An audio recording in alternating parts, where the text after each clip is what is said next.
So I just have a quick tutorial for you today of how to do this cute little leaf knot. I'll show you the different ways that I've done it here. This is a 6mm 3-ply. This is a 5mm 3-ply.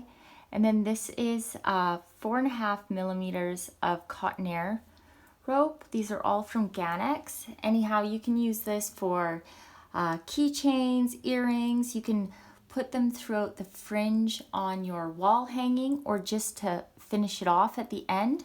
And if you're going to do that, you can just give it a cut and glue it right there just to make sure that it's enforced there. And then you could have those as your finishing knot on a lot of different projects. So how we're going to make it is I'm just going to take this, I'm going to make a loop here.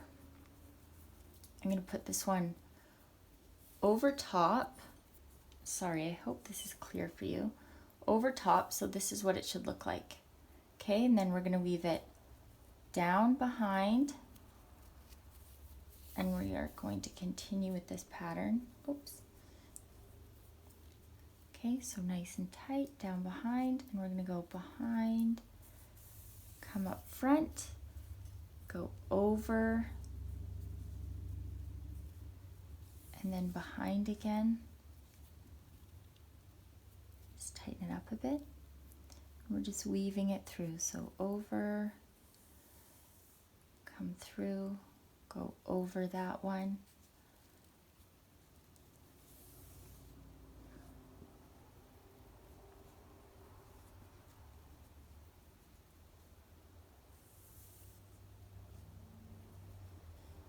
And as I go down, I'm just slightly loosening the tension in the center part just so it's a little bit wider in that middle. And then continue.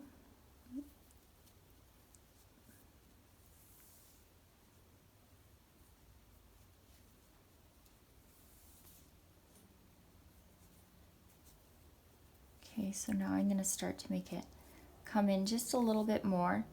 So I'm going to do it just a little bit tighter at that bottom part there. And I'm going to do one more. So over, through that loop behind. I will hold this into place up here, and I'm just going to push the whole thing down. And then there you go.